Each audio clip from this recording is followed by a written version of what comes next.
Coming up on today's episode of Airborne Unlimited, St. Mary's, Georgia Airport set for closure, Minnesota Airport renamed for WASP, and woman bests NASA in moon dust Dustup.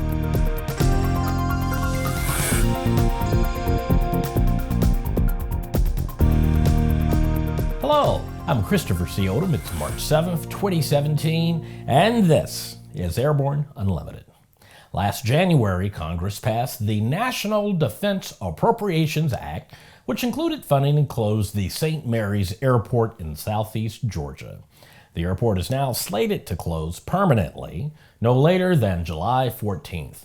The airport is reportedly closing because of its longtime proximity to Naval Submarine Base Kings Bay, with the feds explaining that the airport has been a security concern since 9/11. The city had supposedly been unable to close the airport because of its obligations under the federal AIP program.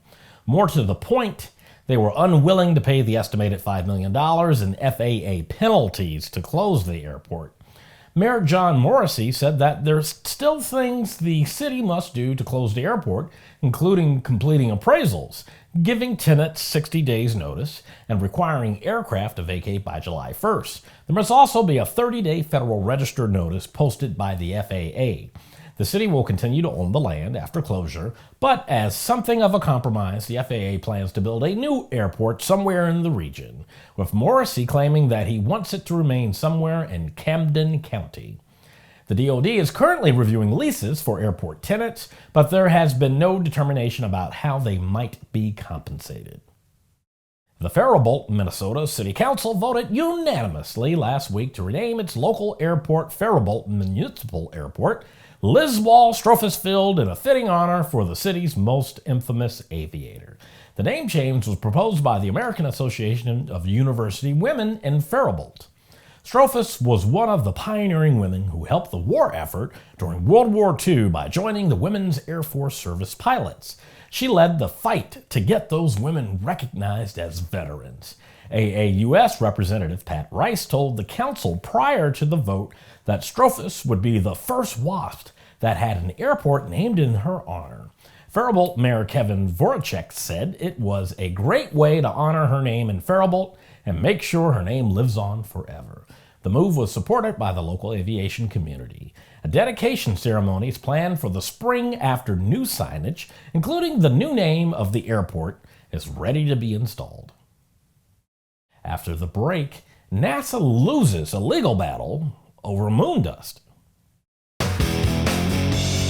Based on the popular Sling 2 LSA, the Sling 4 was designed to be the most practical and desirable lightweight four-place experimental aircraft on the market. Find out more about this 115 horsepower turbocharged airplane at airplanefactory.com. There's a difference between charting a steady course and pushing for the ceiling.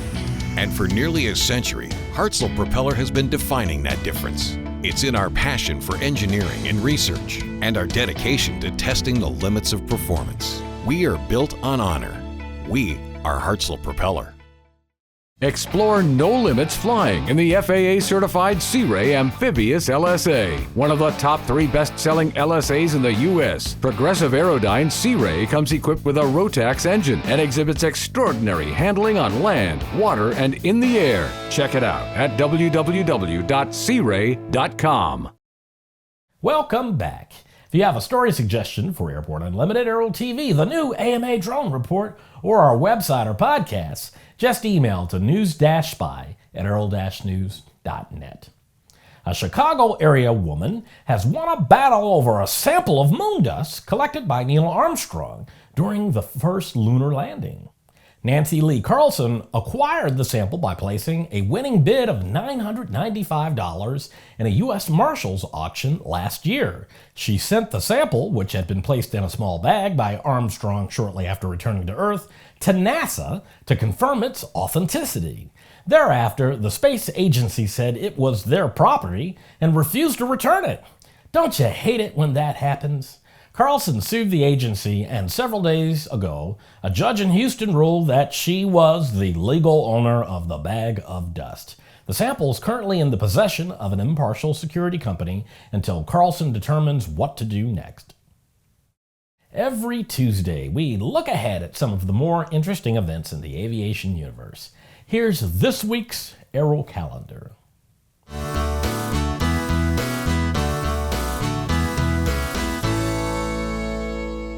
Already underway, HAI Heli Expo is where the global helicopter industry every year gathers to build professionals, networks, and solutions. 20,000 industry professionals with 700 plus exhibitors and 60 plus aircraft on display in Dallas, March 6th through 9th, 2017. AN is there right now to cover the event and will post updates here on Airborne Unlimited. And best of all, the Airborne crew will be webcasting live next week from the 2017 AEA Convention and Trade Show to be held in New Orleans, March 13th through 16th, 2017.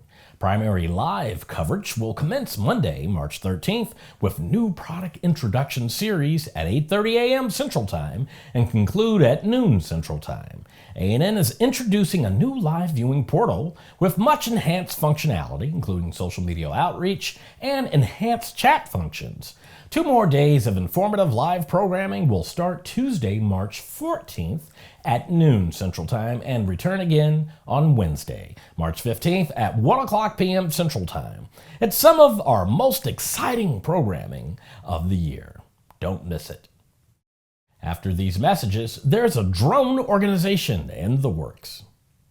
Since the early days of powered flight, pilots have struggled with landing in crosswinds. In fact, crosswinds and wind gusts cause more landing accidents than fog, thunderstorms, and icing combined. That's where the Redbird X-Wind SE comes in. By placing pilots in gusty crosswind conditions for extended periods of time, the X-Wind SE gives instructors all the time they need to teach the pilot the proper techniques for landing in crosswind conditions. For more information on Redbird X-Wind SE and Redbird's entire line of flight training devices, visit www.redbirdflightsimulation.com. Sandia introduces the new SAI 340 Quattro TSO'd airspeed, attitude, altitude, and slip. With integral backup battery, safety never looked so good. See it now at www.sandia.aero. With so much news coming out of the aviation industry, we're summarizing a few of those other great stories in a brief segment we call Around the Patch.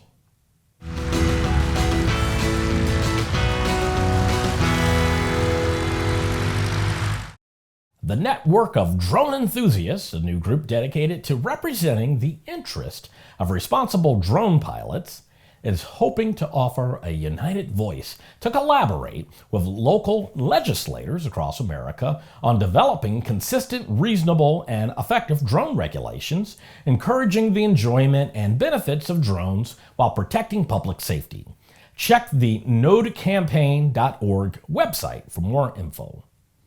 The Bell 505 Jet Ranger X-Type certification has been accepted by Australia's Civil Aviation Safety Authority. Unveiled in 2013, the new 5-seat helicopter went from concept to a successful first flight in 20 months. The aircraft flew more than 1,000 flight hours in testing prior to certification.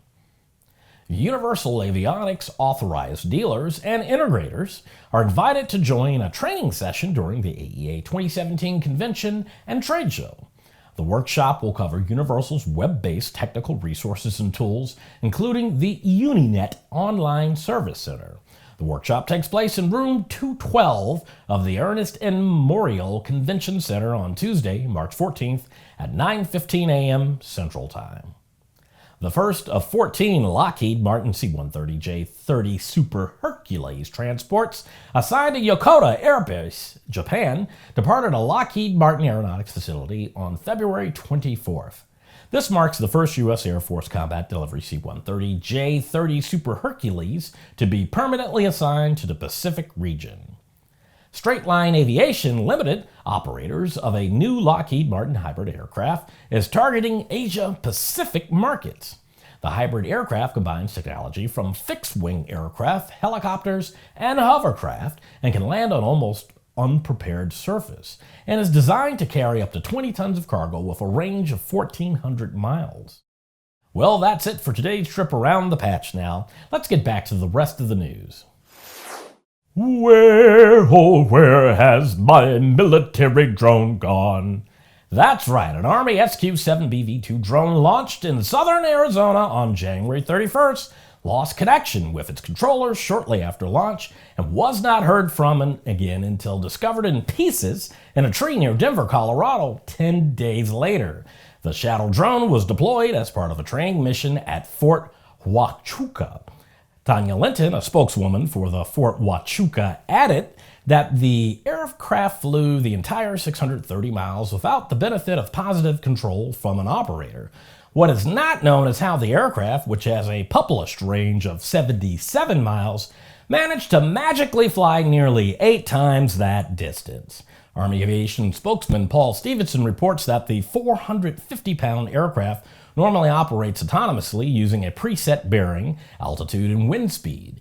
The crew normally consists of a flight operator and a payload operator who controls the onboard camera. While Stevenson would not reveal the vehicle's actual range, the 77-mile range is the limit imposed by reception near the ground control station, though it can fly much further than 77 miles in a circular pattern.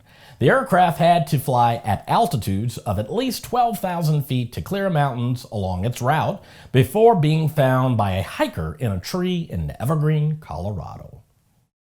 Well, that's our program for today. Remember that Airborne Unlimited stream daily, Monday through Friday, with additional breaking news bulletins for important stories that fall outside of our normal deadlines. If you're watching us on YouTube, please subscribe, and do check us out on Facebook and Twitter. Get comprehensive, real-time, 24/7 coverage of the latest in aviation and aerospace stories anytime at aero-news.net. Keep flying. We'll see you tomorrow.